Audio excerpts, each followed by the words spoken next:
Yeah, it is another episode of the Autumn Windbags. RJ Clifford, Juan Soto. Let's have some fun today.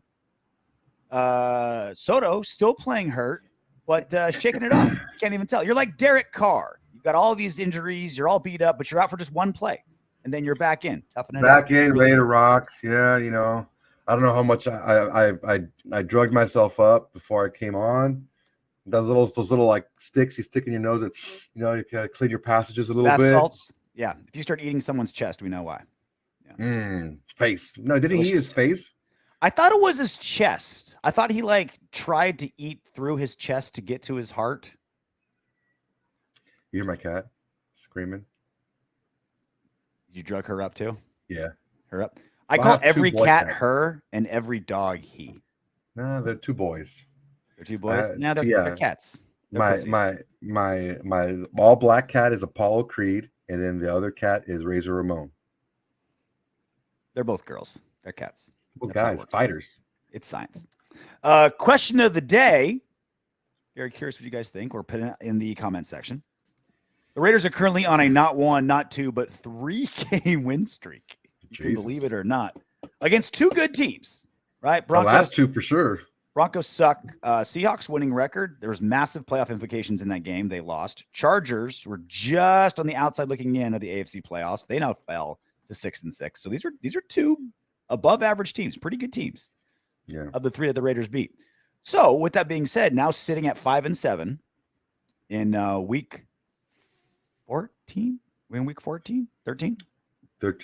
Week 13. No. Week 14. We just did week 13. Yes. And now we're in week 14. It makes me kind of hurts a little bit. Only 4 more weeks of the regular season.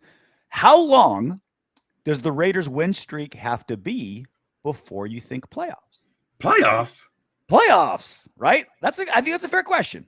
I think that the metric for the Raiders' chances of making playoffs, they do the math. I don't, whatever you want to take it for, it's like 5.5% chance of making the playoffs, right?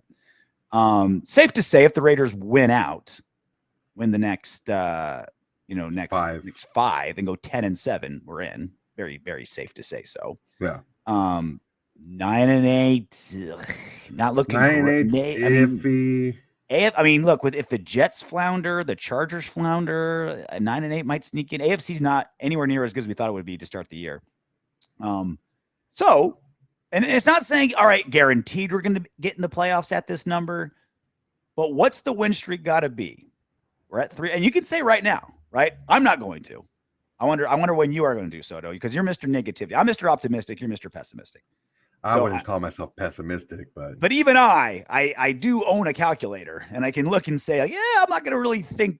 I'm not going to start, planning my January schedule around making sure that I'm free on the weekends to watch the Raiders in the playoffs. But how long do the Raiders win streak have to be before you think playoffs, Soto? What's that magic number? So it would have to be, I guess, 5 games, because I'm thinking they get back to 500. They claw back to 500. Yeah. Now I'm like, all right, now this is a distinct, realistic possibility. We got to 500. I'm with you as well. I think it's the 5-game win streak, but not just the number, not just the record, but if we get to 7-7, that means we beat the Patriots, which I think matters, right? We'll get to the Rams here shortly on Thursday Night Football, but they're just decimated. Raiders are 6-point favorites, so beating them is like, all right, we made it. We're ready. The Rams are so bad they picked up Baker Mayfield today, when Tuesday. we're recording, but we're recording on Tuesday, a day early today because it's Thursday Night Football. So I'm with you. I'm going to say 5-game win streak, 7-7, and then I'll start getting tingly down to my plums, because that means we had beaten Josh McDaniels has beaten Bill Belichick. Josh McDaniels' offense versus Bill Belichick's defense. Belichick, Belichick is there's no fucking way I'm letting Josh McDaniels beat me, right? He's he gets this, throwing up his ass. He gets the little wild hair, and he starts thinking that, because Josh McDaniels did beat Bill Belichick when he was with the Broncos. It was the Broncos, yeah. With the first season, right? Yeah. You know how Belichick is. He's not going to let that go, right? So that's it for me. Yes, because we got to 500, but mostly because let's say they were switched. Let's say this Thursday we play the Pats and the next week we play the Rams. Then I would say 4-game win streak. I would say, we beat the Pats even at 6-7. I'm thinking playoffs, right? I'm not, not betting the house. I'm not guaranteeing it, but like I'm going to allow myself to get excited for a team that was 2-7 at one point. Yeah, and man. Then got to 5-7 and does that. So it's like, give me the Pats win. Give me the 7-7 5-game win streak, and I'll start getting juicy in the plums. And also, we don't know. Again, we'll get to the breakdown of the Rams here in a little bit, but Darren Waller, Hunter Renfrow back. Should be. Should be. And not just like, all right, in and out of the lineup, how healthy are they? It's 4 fucking weeks off in IR to heal up. Like, yeah. They should be pretty damn, who knows with Waller, but they should be pretty damn close to 100% at that point. Wouldn't it be crazy if like against Belichick, freaking we came out in like 5 wide, just freaking flinging the ball, like something totally different. Yeah. That'd be great. Well, and also it's like we're thinking just win streak, and that's the question, but it's also kind of how do we get there? Like if we put up like 35 on Belichick, the defense is still good in New England. Right? Like if we put up nobody puts up 35 against Belichick's defense. Dude, if we do something like that, right? Like, if we win, 13-10, like their offense blows, but their defense is still strong. If we kind of eke it out, like, okay, good, right? Like we beat the Pats. That's a big win. That's important. Beat Belichick. But if we were able to put up like big points against Belichick, that would really signal that, okay, like this offense has found its stroke. Waller, Renfrow back, O-line kind of finally figured out. Jacobs is always going to give defensive coordinators nightmares. Yeah. I'm gonna start getting excited. Yeah, man, that's a big game because that's gonna be it's gonna be a combination of familiarity and a good defense. Because I mean the Broncos, they don't know us because it's a different offense, right? They normally a division foe will be able to kind of like the games are tighter because they know you better. They play you more often. But in this case, I mean, you can't be much closer than Belichick and McDaniels has been the last, 15 or so years. Do you think Belichick knows McDaniels better than McDaniels knows Belichick, or vice versa? Yes, for sure. Okay. For sure. Because Belichick he changes every week. He can change the shit on a fucking dime. He can put something new in there, and it's going to be something completely different. McDaniels still has tendencies, right? Yes. Everyone has tendencies, but it's how you break them. How you bait the defense into thinking you're going to do something. So that's the question of the day. We'll put it pinned in the comment section. Let us know, how long does the Raiders win streak have to be before you think playoffs? You can say right now. You can say 3-game win streak, and you're thinking it right now. I'm not. Soto's not. I wouldn't blame you if he did. It's easy to get excited. Well, the reason we're on this 3-game win streak is because the Raiders stomped on the throats of the playoff hopes of the Los Angeles Chargers. Again. Beat them 27-20. So, of course, we're going to show you the good, the bad, and the ugly.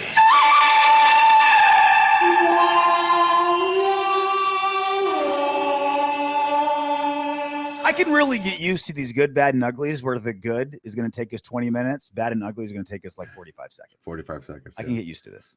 That happens when you win. Normally, you do a lot more good than you do bad. Yep. All right. We're going to start with the good like we always do.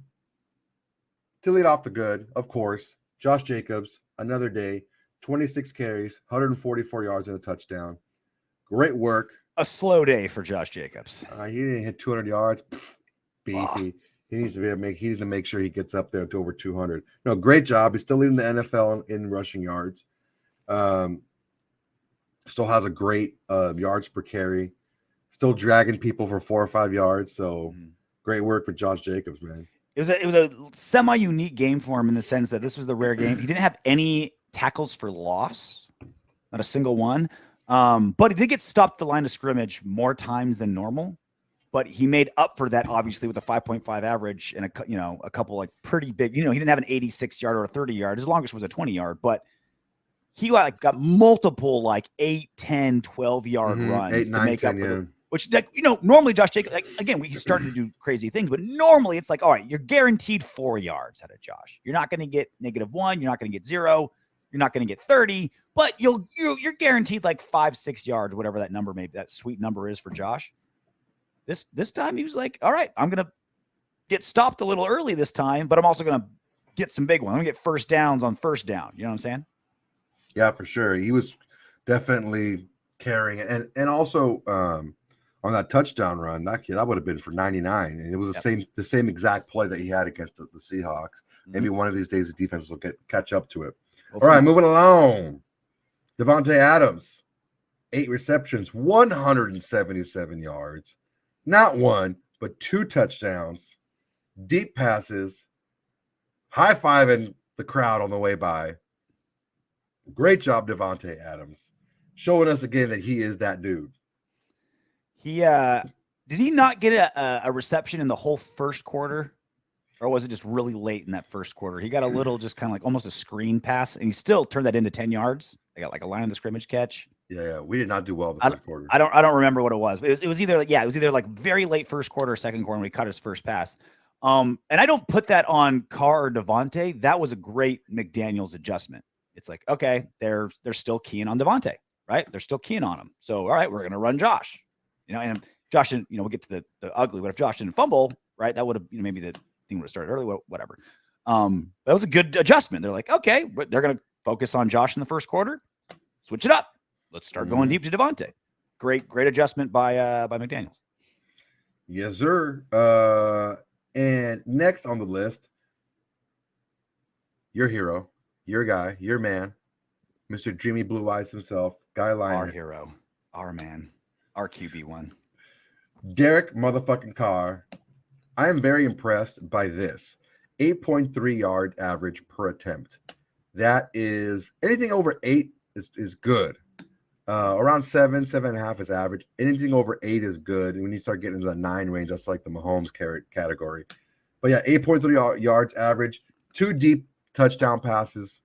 Something that we haven't seen in, a few games. He had that one to Foster Moreau was like 20-something yards or 30 yards or something like that. It wasn't, but yeah, he had a couple that the flea flicker. It was and a the 32-yarder. Foster was a the 32-yarder. It's a good one. The flea flicker and the other deep pass, great passes. Just Davante Adams is a quarterback's best friend. The way he has late hands catching these deep balls. The DB has no clue the ball's going to get there. And sometimes the ball goes right over the shoulder of the DB because he's just, Davante's just running at the very last second. He'll just do that. And the ball's there. So, I really like that from Derek Carr during the game. Slow start, pretty slow first quarter, but picked it up at the rest of the game. The dink and dunk check down Derek. Can we say that's officially dead now? Like that's not him anymore. No, not with Davante Adams. No, and not only not that, but he's keeping his interceptions way below his average at this point in the season. Oh, so so remember before we were like, okay, Derek Carr, you air it out. There's going to be 2 interceptions. He's going to get 350 yards, but he's going to throw 2-3 picks, or he's going to dink and dunk, throw 180 yards, and get no picks. Like pick your poison, right? Pick one or the other. I think him and McDaniels and Davante in this offense kind of found the sweet spot, right? Like real low in interceptions by Derek Carr standards. Average pass distance is getting higher up there. It's like, okay, there we go. We're not picking our poison anymore. We're just being a good passing attack. Like, all right, happy. Yeah, I mean he's on pace to hit right around that 30 touchdown mark, and he's going to have. Well, he's on pace for a 2-to-1, better than 2-to-1 touchdown to turnover interception ratio. So that's all good stuff. So even we might be talking about McDaniels and, he doesn't know how to do this, he doesn't know how to do that. I mean, Derek Carr's having probably one of his better seasons, touchdown and to turnover wise under Josh McDaniels in his first year. Davante Adams does have something to do with that, but still, it's the offense that you're running, and he doesn't really know it that well anyway. So it should just keep getting better. Speaking of Josh McDaniels, his play calling this last game looked pretty smooth. No head scratching calls, no weird things. Things were working. It's a pretty talented defense. They got a lot of talent, a lot of players on that team. But yeah, man, I was very impressed by just the flow of the game. Yeah, the adjustments that he made. Like I said, he went, we're going to go with Josh Jacobs heavy, as you should. Oh, they're keen on Josh. Let's go to Davante. He put faith in you'll get to it here in a minute, but like he put faith in the O-line at a time when you could, which was kind of opposite of earlier in the season. Like he put faith in O-line that wasn't ready for faith, like 5-step drops, and the guy's just going to block at the time. Now it's like, okay, now we can start.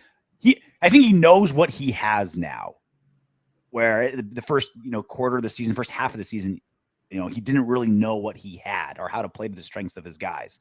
He's starting to figure it out, or maybe he's completely figured it out at this point offensively. Well, yeah, I mean the O-line seems to be pretty solidified right now, and that's the next good.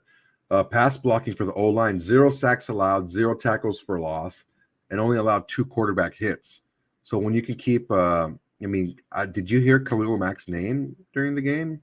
I didn't. I don't remember hearing it. Colton Miller single-handedly kept Khalil Mack quiet. Remember when we were talking about, Colton's kind of fell off a little bit, blah, blah, blah. Like, I know Khalil's not what he was when he was with Oakland, but he kept Khalil Mack quiet. A lot easier when you only have one of them to put up with, right? As opposed to 2 of them. And how about this? No penalties for the O-line either. 0 penalties. I was shocked that Aluno didn't get a penalty. Right? Shocked. All right, that's the offensive side. Let's go to the defensive side. Nate Hobbs, welcome back, sir. Oh, God bless you. He had 8 solo tackles. So all his tackles were solo tackles and a fumble recovery in his return. Nate Hobbs, have yourself a day. Welcome back, sir. Is he clearly the second best player on the defense? Hands down? Harriman might make a case. Rock might make a case. I would think it's Hobbs. When he's healthy, it's Hobbs. Yeah. I think I agree. He flashes on the screen. Like you see him flash on the screen. When he makes these tackles, he's flying in there and he stands out. Yeah. Welcome back, baby. Speaking of welcome back from your self-imposed hiatus. I don't know where you were, but Welcome from wherever you've not been.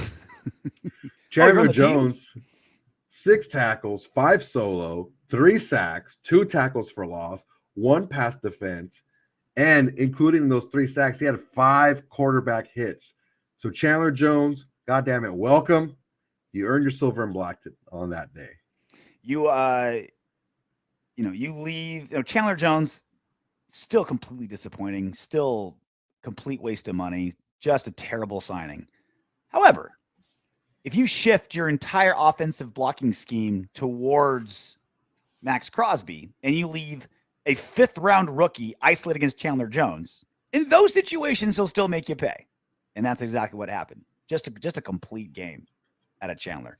And if all this does moving forward is have people say, okay, we have to sort of kind of maybe a little bit respect Chandler Jones moving forward, and that sort of frees up Max Crosby a little bit, then great. That's what we're asking out of Chandler right now. Just take a little bit of the weight off of Max Crosby's shoulders, please.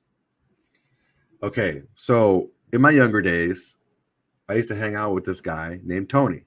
He was like a friend of a friend, right? He'd give you candy and you go in his van? No. He was our age. Okay. And I still did it. No, I'm just kidding. So we used to go out to clubs and bars and stuff, right? So we used to call him Tasmanian Tony because he was kind of like the scavenger, right? If he was willingly fall on grenades, you know what I'm saying? Like, if some of you who don't know what falling on a grenade is when there's a group of girls and there's one is like not like the others. Mm-hmm. There's like 3 hot chicks and one is like, maybe not what society would deem to be attractive. And there's unfairly so. There's 4 of them and 4 of you, right? And you're like, fuck, well, one of us got the short end of the stick. Tony would be that dude. Tasmanian Tony. He would jump on that grenade, like, no problem, I got it, dog, don't worry. Call him the butcher because he'll jump on the heifer. Yeah, man. And even now, I mean, even when it was just like one by themselves, he would go up and snag that girl. So okay. That's Chandler Jones. When he sees that fat girl at the bar, like, he's going to get his. And that was the 5th-round rookie tackle. Some guys like a challenge. Not Tasmanian Tony and not Chandler Jones. Tasmanian Tony, he liked them layups. He liked them putbacks. That's what he liked. Those tip-ins. Easy ones. Isiah Pola-Mao. He was one of my guys to keep an eye on. I saw him play at USC, and I thought he was a pretty decent player. He had some pretty decent stats in college, and they didn't have a good defense. So for him to have those kind of stats, he kind of showed out a little bit in the secondary there. Comes here, practice squad guy. Once Abrams was released, he was the guy that was called up in the secondary, and he had himself a nice little game. 5 tackles, all solo. He had a sack, a tackle for loss, and 2 quarterback hits. He's a taller safety.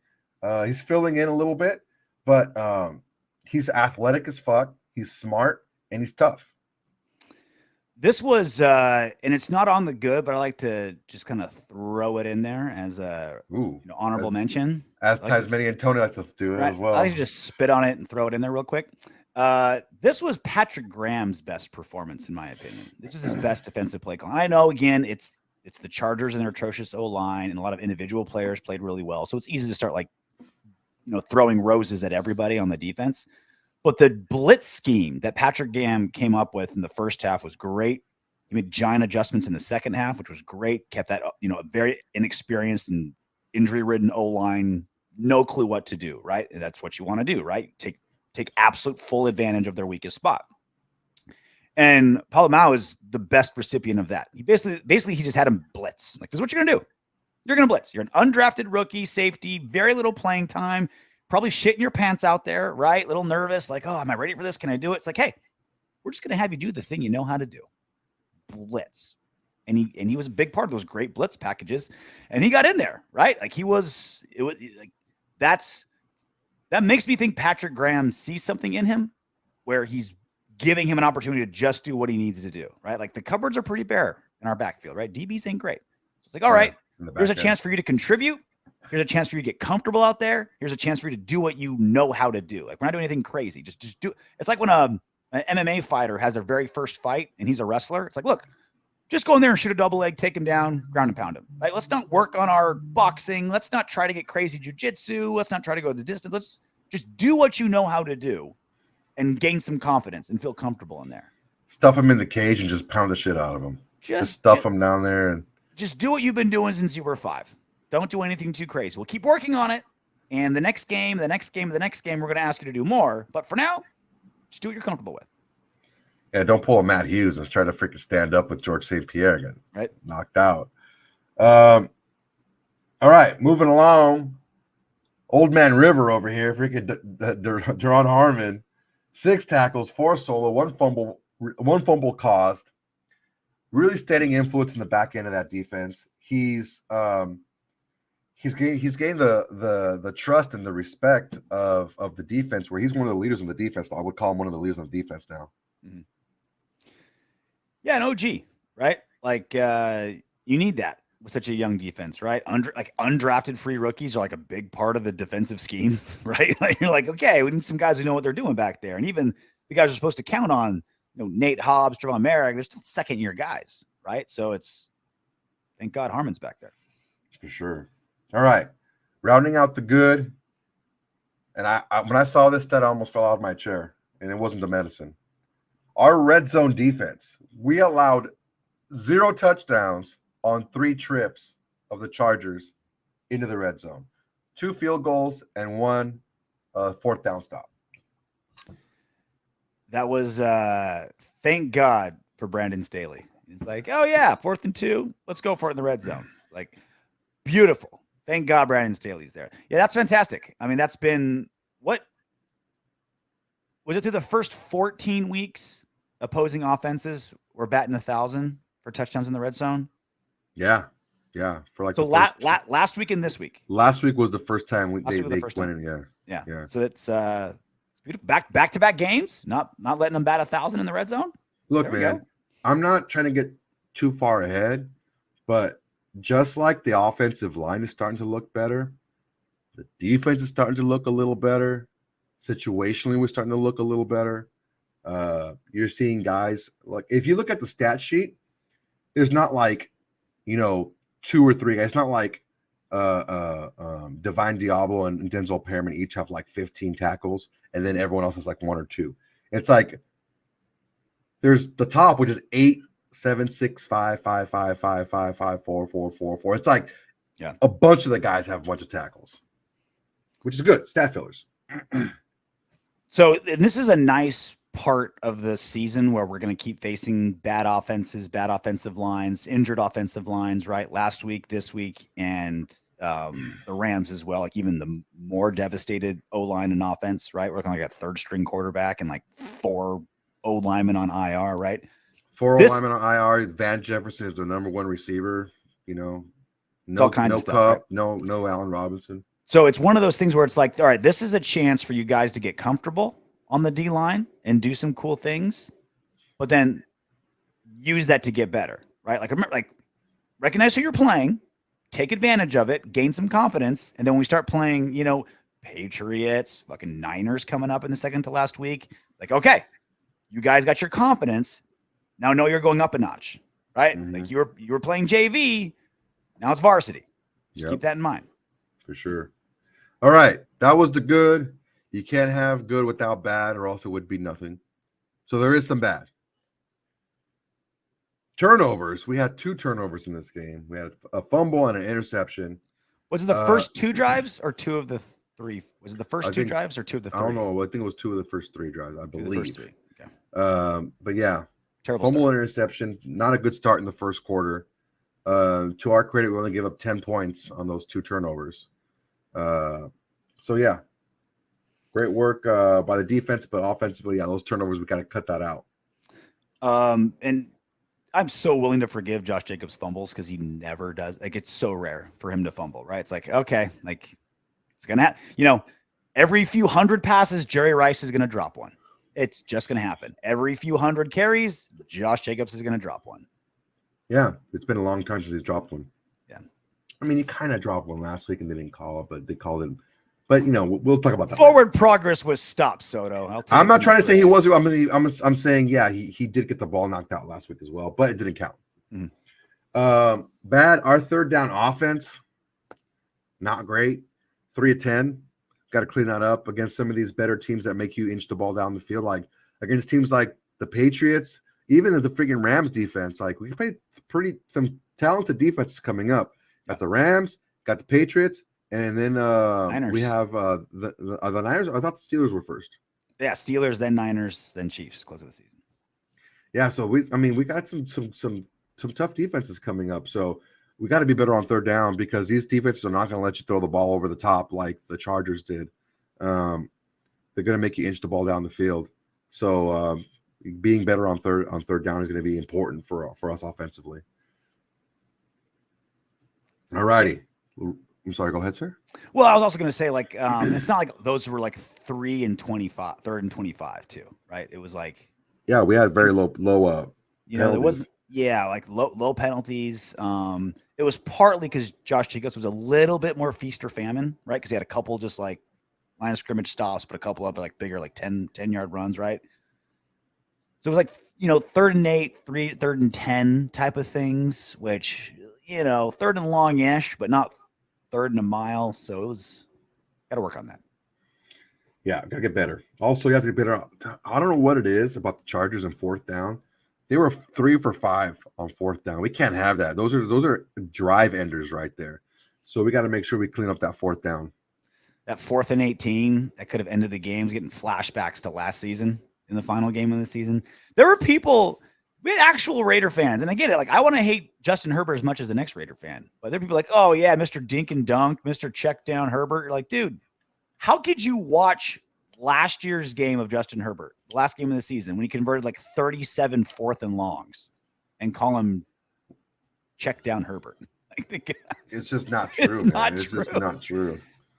Yeah, it's just not true. He throws the ball. If he needs to, he'll throw the ball 4th and 20, no problem. All right, we had the good, we had the bad, and here's the ugly. Mm-hmm. That missed pass interference on Derek Carr's interception, that was pretty damn ugly. I mean, Mac Holland's head was 90 degrees. Like, the DB was pushing Mac Holland's head down into the floor before the ball was even there. Come on. Like, and they threw the flag, conferred, and then picked it up. Yeah. Like one of them had to say, like one of those refs had to say to the other ref, no, you fucked up, pick it up. Like, hey, buddy, who we're going to the bar with, I'm going to embarrass you in front of everybody and say, you got it wrong. I'm picking that flag up. And they did. And they did. Ugly. That's the good, the bad, and one little itty bitty ugly. So Raiders news, real quick.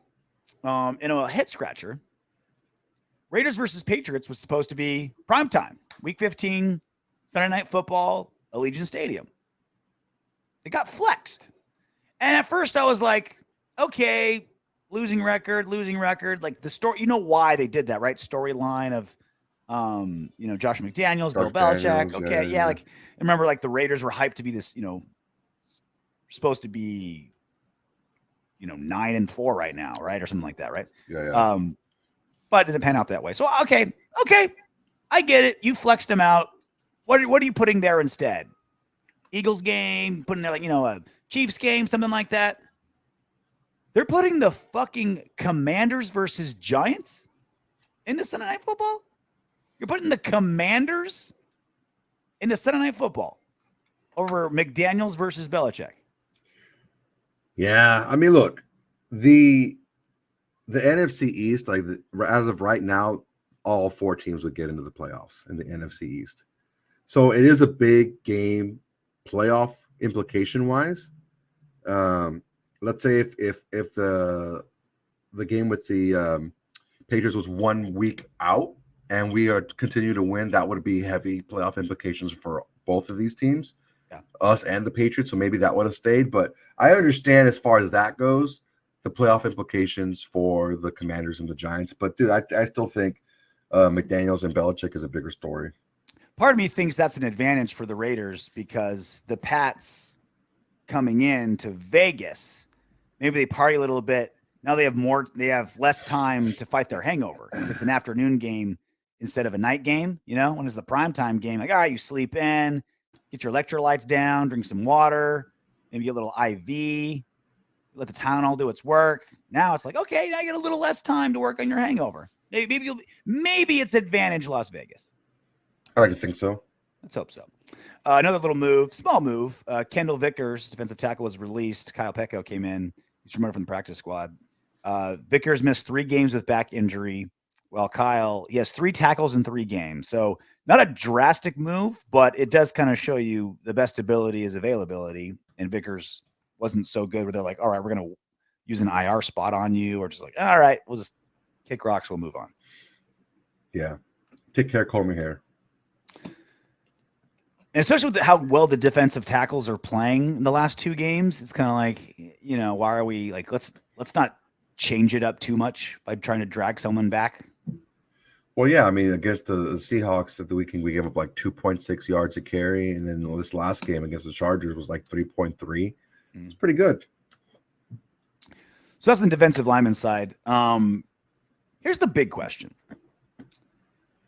Have we found our 5 offensive linemen for this year? Because it seems like every single game, it's been a different combination of O-linemen. Or not every year, every single game. It's been a different combination of offensive linemen for the Raiders.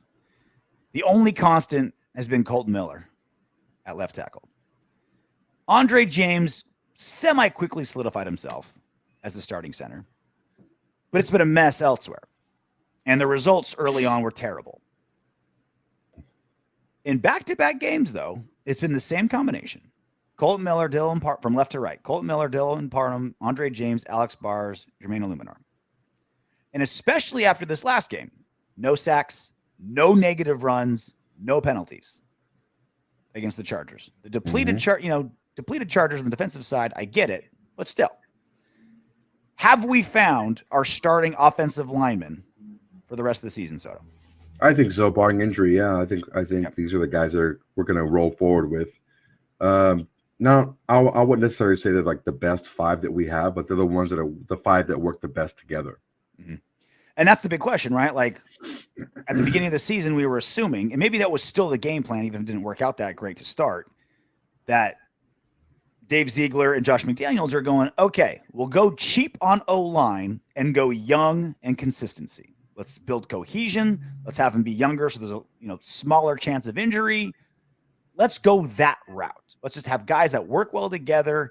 Maybe individually, other offenses aren't going to want to poach them, right? They're not going to demand a ton of money because they're not crazy all-stars, but they work well together. They figured each other out, and as a unit, they work. And if they're young enough, they're probably not going to get injured a lot. That is what I thought and still think their theory was. It didn't work out early. It took a long time for them to finally start to get it. But it seems like they're starting to understand each other. Those little things like, you are an offensive lineman, right? You look over to your left at your guard and you kind of like, make eye contact. You know what that means. Everyone knows their responsibilities. If you're supposed to stand a block and then chip, how long to do it, right? Like Illuminor knows. That's a big one. That's a big one. Like when you double a player, just knowing just the little nudge that like the inside guy gives, that the floater, the guy that's going to scrape up to the linebacker, that little, sometimes they give you a little pop on the hip, like, hey, all right, I got him, like go. And it just takes time. They're not perfect, but maybe they're perfect together. I remember the line from Apollo 13 where Tom Hanks is like, you want to take us apart 9 days before the launch? We can predict each other's movements. We can read the tone of each other's voices, like shit like that. Like, that's what I think of a perfect O-line, where you're like, like you're both like blocking defensive tackle and you can just feel like this guy's got it, right? You don't even need the nudge. You're just like, got it, moving on. Or, like, how he plays against a certain lineup, right? When he's in a certain gap, you're like, okay, he's going to go here. He's going to do that. Like, I know what my responsibilities are. It's not just like 5 best dudes blocking the guys in front of him, right? It's let's make sure we're all working together as a cohesive unit. And also, are you listening, and you've got one of the best pre-snap quarterbacks in football as well, and Derek Carr, are you listening to him as well? Yeah. Are you guys also one cohesive unit? It's really 6, right? It's really honestly 6, right? The 5 offensive linemen and the quarterback that really have to be thinking the same way. And you have to credit, I think also part of it is Carr getting the offense down more and more and more every game, right? I think you can't completely take the blame off of him for the poor offensive line play. It's a part of it for sure. It all goes in the pot. It's all, it's all orchestrated together. So a flip switched a few weeks ago with this offensive line. And again, we'll know more. Or switch flipped, one of the two, whatever. Either one. We'll know more when we play a good defensive front, like the one we're going to play here against the Rams. Well, not this one, not anymore. They're beat up. But definitely against the Niners, and more so against the Pats. Oh, that's right. We'll see more. But I'm with you, man. Like, this combination won't survive in the offseason. Like, Bars isn't going to survive. Well, hopefully not, right? Hopefully we do pick up some better dudes, unless these guys just completely. I'm getting ahead of myself, but I can't help but think of like the Eagles last season, where like they were just completely shot for the first half of the season. They figured out who they were. They figured out what they were good at. They found some cohesion, and now they have and then this season they have the best record in football. Yeah, we pushed their shit in last year. I can't help but think like that could be the Raiders. That could be the Raiders. Because they found that formula that works for them. And it's running the ball, dink and dunk, take your shots deep. Now it helps to get an A.J. Brown to where you can throw the ball up. And he's one of the better contested ball receivers in the league. And I think now that he has someone who's able to take a lot of the intermediate pressure away, because Jalen Hurts can do that himself. He's able to throw the ball deeper with a little bit more, but a higher chance for completion. And we have that in Davante Adams. We have that deep ball threat. So I mean, once we get some people back offensively, who knows? All right, well, let's look ahead. Thursday night football at home, and by home I mean Los Angeles. And the Rams. Raiders -6, 6-point favorites against the defending Super Bowl champions. Now, the Rams, they've lost 6 straight games. We talked about after the Broncos-Raiders game, so these are, clearly the 2 most disappointing teams this NFL season. Rams actually might be one or 2 when it comes to just pure disappointment. Now, the reasons why for them are far more obvious, just devastated with injury. Just the injury bugs came in with a machete and just went to town on that locker room. But this is potentially the worst season in NFL history for a defending Super Bowl champion. currently on a 6-game losing streak. They'd be tanking if they had anything to tank for. Like all their draft picks are elsewhere. Yeah, otherwise they have none of their own shit. Otherwise, they'd be tanking. So they're coming to play. Get a load of this injury list. Matthew Stafford, IR. Cooper Kupp, IR. Allen Robinson, IR. 2 or 3 best offensive players right there. 5 O linemen on IR. Aaron Donald, unlikely to play Thursday. David Long and Ashawn Robinson, also a defensive tackle, on IR. Just ravaged injury-wise. And short week. The last thing you want when you're super injured. There is no better time all season long to play the Rams than this week. It's beautiful. I mean, no one was crying for us when we had a bunch of people hurt. Nope. No one was crying for us when we lost our receiver and our coach and none of that. No one gave us any sympathy. So go out there and just stomp their heads in. Yeah. Take that third string offensive lineman and kick him right in the taint.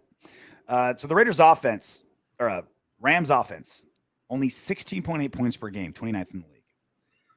25th in passing yards per game and 31st in rushing yards per game. The Rams quarterback is going to be either John Wolford, Bryce Perkins, or Baker Mayfield. Probably not Baker. Just got signed, right? He's not going to be a starter. Maybe they'll have like a Baker package where he plays a couple, but I doubt it. Wolford or Perkins. Wolford is fucking atrocious. He is god-awful. Noodle for an arm. Perkins at least can run, which sometimes running quarterbacks have given our defense troubles this season. That's really the only thing you can possibly worry about. The thing with Perkins, though, is like out of the two, Wolford is the accurate one. Yeah. Perkins can run, but he's not accurate. Wolford's accurate, but it goes at 7 miles an hour. Yeah, he's a pea shooter. It's just brutal. Like, I mean, who would you rather play, Wolford or Perkins? I'll play Wolford. Wolford. Get some picks. Oh, yeah. Because we can get a couple picks. We know where he's going to be. He's even Trevon Merrick would catch in like one of those a pass that looks like it's an underhand from a 9-year-old girl from Wolford. Even Merrick, Mr. Dropsy. Dude, will you shut up, man? Because you were talking so much shit earlier this year, and freaking what's his face? Davis Mills threw for over 300 yards, and I forgot who else threw for. What did I say? Andy Dalton threw for a bunch of yards against. What did I say? If Mills beats us, then this is a sign of just how bad our defense is, and it was. It proved like every single quarterback has their the game of their season against us. Slow down. Don't talk too much shit on this man. All right, we still have to play him. What did I say about him that's incorrect?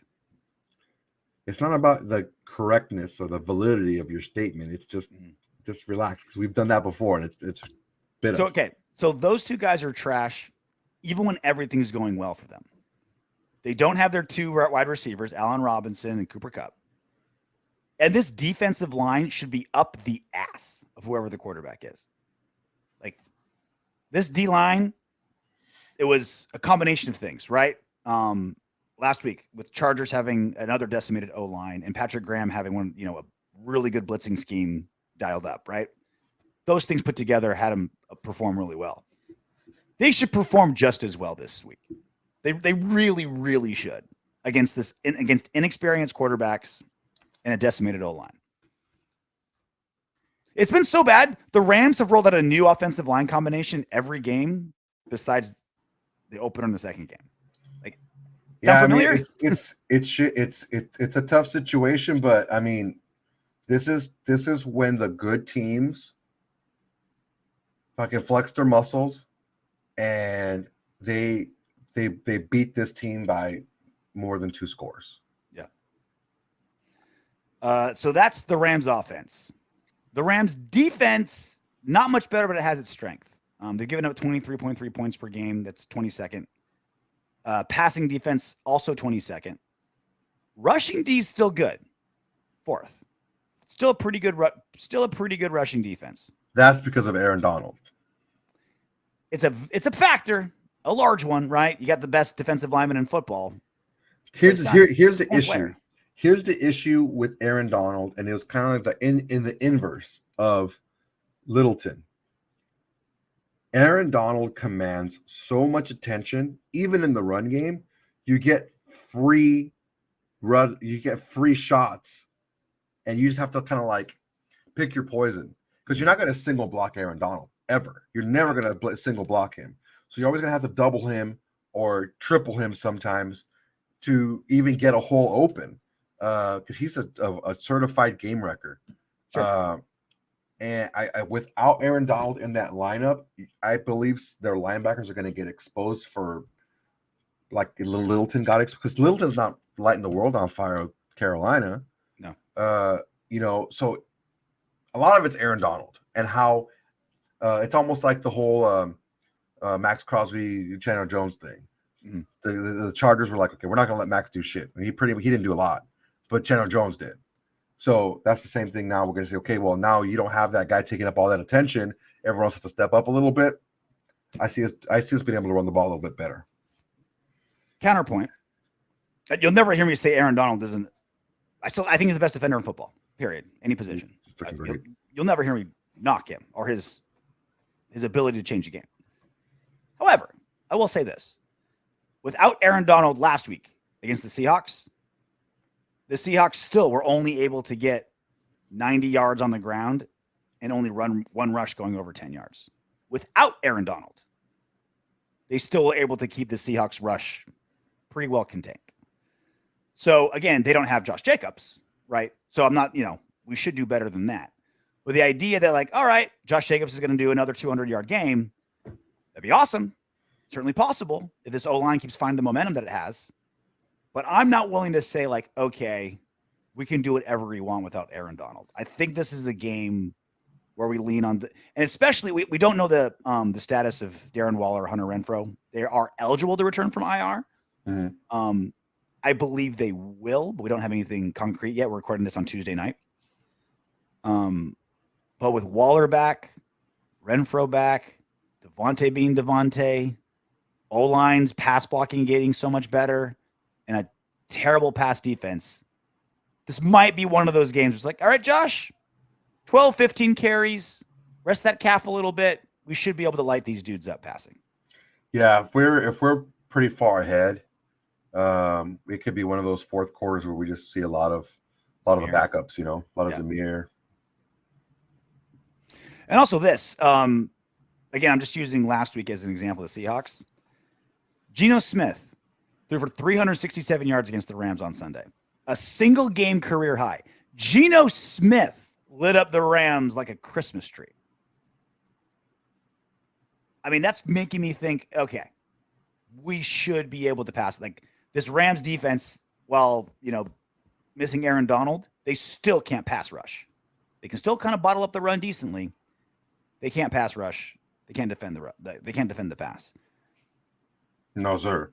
They have a talented player back there, but as far as a unit, they're struggling right now. Yeah, and so that leads up. I know what you're getting at. Davante Adams versus Jalen Ramsey.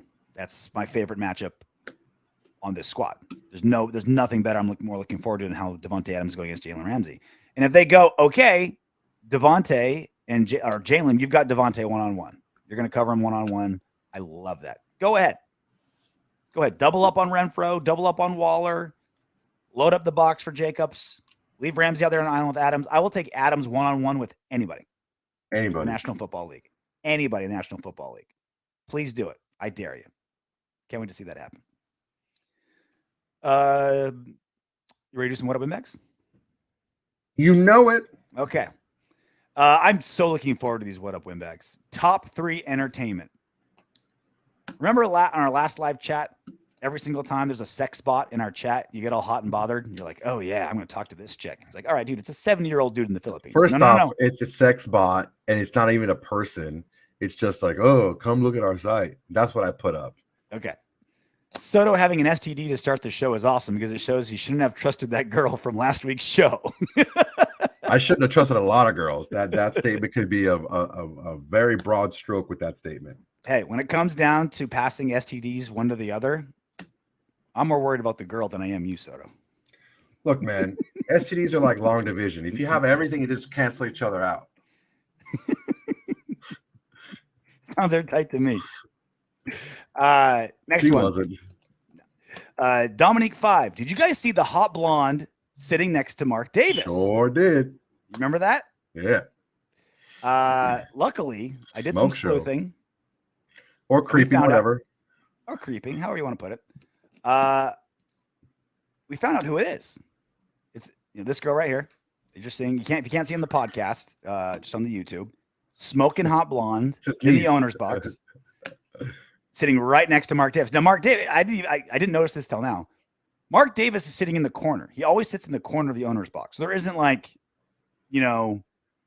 a guest he's entertaining on one side, a date on another side, right? Like he's there to watch the game, bro. He's not here to watch the game, right? He's not entertaining clients. Like he's not doing business. He's not Jerry Jones up there. Like he's there to watch a game. Get that mock turtleneck like a fucking G. So he's in the corner, and it's just him and a hot blonde, beautiful looking blonde. Yeah. We found out who she is. Her name, and it's even better than you think. Oh God. It's not even just like, some Instagram model, some some cocktail server at the Wynn that he picked up. Oh no. She's a Cirque du Soleil performer. Oh God. Her name is Hayden Hopkins. And yes, God, that just sounds sexy. I found her Instagram. Fucking Hayden hell. Hawkins. Cirque du Soleil. Bendy. This girl is a professional contortionist. God, he knows how to pick them. He is not fucking around. Look at that. Look at that chassis. That is both for form and function. That body. Listen, man, I usually like my chicks a little fuller than that. But just the fact that she can contort into damn near anything. She looks like a mermaid. So what you're saying is you would, Soto. Normally you wouldn't, but you'll make an exception for this girl. She's not normally the chick I would go for, but yeah, she's pretty hot, man. Look at that. Look at that body. She could probably do 10,000 sit-ups on my dick. Wait, shut up, Soto. Hey, you are a sometimes happily married man, RJ. You need to relax. That's why all I get to do is just look and enjoy. So a fan asked her on social media, like, hey, you and Mark Davis, what's going on? She goes, ha ha, Mark Davis is a legend. He's my neighbor / friend. Fun game. That's a good friend to have. Did Mark hit it? Mark hit it and then didn't babysit it. He's like, all right, you got to go.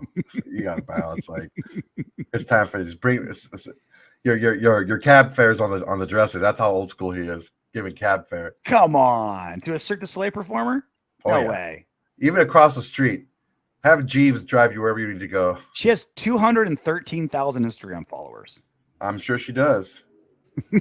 She's talented. Down her throat. Like freaking Mark Davis gave her 213,000 followers down her throat. All right, last one. Here's two, but this was like, they're basically repeating what I saw like 20 times in our comment section. Mm-hmm. Melton said, and yet Herbert is talked about in such a higher standard than Carr since entering the league. Shake my damn head. Sean says, it's funny to hear you guys refer to Captain Checkdown Justin Herbert as special, and the next breath refer to Derek Carr as average. Guys, I would love to hate Justin Herbert. Oh, I do, and I enjoy it. Let's be honest here. He's going to be a problem for the Raiders for the next 10 years. Like, Justin Herbert's the truth. Hopefully Brandon Staley ruins him to the point where he won't be great, but Herbert's a special quarterback. Yeah, for the majority of the season, he didn't have his top two receivers. Mm-hmm. He's really good. Now, I'm not so much of a slave to stats because there is a lot of different things that come into play here. Just the talent of the player. Just put on the fourth quarter of last year's game, even though they didn't win. You see the talent is there. I still feel like I said last year. Gamer. I think that Herbert is a more talented quarterback, but I think Carr plays the position of quarterback better. So here's what I thought though, because Herbert's better than Carr. Sorry, but how big's the gap? Right? Like, is it? Are we still talking to Hayden Hopkins or what? We saw how big that gap is. But how big is the talent gap or skill gap or production gap or quarterback gap or whatever metric you want to use gap? Like how big of a difference is it between Justin Herbert and Derek Carr? Because I used to think, okay, yeah, it's they got a way better quarterback. And now I'm like, maybe it's not as far apart as we initially thought. Again, let's not be slaves to stats. Let's just take a look. Passing yards. Herbert's 4th. Carr is 8th. He's got about not quite 400 more yards than Derek Carr, but he does have almost 100 more attempts. So Derek Carr averages 7.2 yards per attempt. Justin Herbert, 6.6, advantage Carr. Completion percentage. Herbert, 66.7. Derek Carr, 62.3. That's it. When you get into those numbers, 4%'s nothing to sneeze at. Advantage. Yeah, that's a decent amount difference. Advantage Herbert. Touchdowns, same. 20 for 20. Again, though, on 100 more attempts, right? So same, but advantage Carr because it's much less attempts. Interceptions, advantage Herbert. 7 interceptions to Derek Carr's 8. Again, 100 more attempts and still 1 less interception than Derek Carr, even though I love that number, Derek Carr, at this point in the season. I like that 8 right now. That 20 to 8. Oh, that is sexual. That is beautiful. Quarterback rating, almost basically identical. 92.3, 92.1. Minuscule difference. So, yeah, advantage Herbert, metrics-wise, stats-wise, but pretty close. Not that huge of a difference between these two quarterbacks, stats-wise. Yeah. Here's the difference that I see, and it's in the flow of the game. It's in the gameplay. Mm-hmm. I don't know that we've seen Derek Carr have to do what Herbert has to do every year with no real run game to speak of and have to throw that much and still win games consistently. And that's where the specialness comes into play. Not many quarterbacks can be this pass heavy in an offense and still win consistently. Yeah. Derek Carr, we've seen he's not like a unique little snowflake when it comes to this. Most quarterbacks do need a running game to help their passing game. Herbert has shown that he doesn't really need that. Again, I don't necessarily think the gap is that big as far as how they played. I think partially part of that is because the system that they're in. I think if Herbert had a better running game, it would free things a lot easier for him. 100%. Yeah, but he's still putting up those types of numbers, even though he has to be a bigger part of the offense. And he had, his best receiver out most of the year, and his second receiver out some of that time as well. So in fairness to Carr's had his second and third best pass catcher out for bulks of the season too. So it's not drastically. He's also had the best receiver in the league there. I get what you're saying. But Herbert does have way more depth at his pass catchers than Derek Carr does. He does. But again, yeah, you'll never hear me say Davante Adams doesn't drastically change everything for a quarterback, clearly. But it's not, again, pretty close, right? His injury to pass catchers, our injury to pass catchers, not night and day, pretty close. So that was an eye opener for me. Like when I stopped to like really think about it, it's like I always just kind of brush it off, like, yeah, whatever, Herbert's better, fuck him, whatever. And I'm like, you know what? Not that big of a difference. Not that crazy. Will Herbert get his first big contract this offseason or the next? I keep forgetting. This is his 4th year, or this is his 3rd year. Third full year, Justin Herbert, right? No, I don't think. Yeah. Is it? Because him and Burrow came in the same year, right? Class? Last year was their 2nd year. So it's the 3rd year. Exactly. Yeah. So this is his 3rd. So he might get his big contract this offseason. I would do it as soon as possible if I was a fucking Chargers, dude. Yeah. Especially if they like don't make the playoffs and it kind of doesn't like work out well, like that's your chance to go. But we might see like if Herbert gets some insane, like he's gonna get an insane contract. It's gonna be, dude, him and freaking Lamar's gonna get one, and Lamar, and Herbert are gonna completely all like. Everyone's like, oh yeah, Derek Carr's his new contract makes him like the 7th highest paid quarterback. Like by next season, he won't even be top 10. With all these dudes are gonna completely break the quarterback, contract metric. It might be next season because obviously on a rookie contract he's so valuable, right?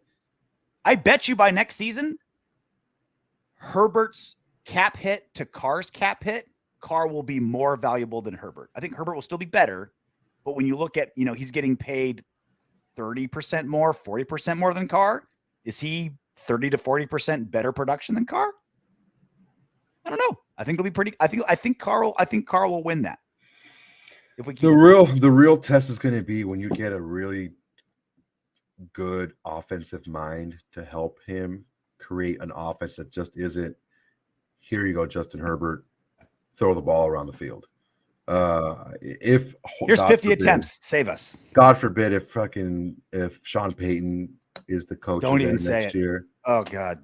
It's going to be brutal, man. I hope Brandon Staley sticks around long enough that Sean Payton gets a job before the Chargers job. I almost hope the Chargers make the playoffs this season just to save Staley and keep Payton away from Los Angeles and Justin Herbert.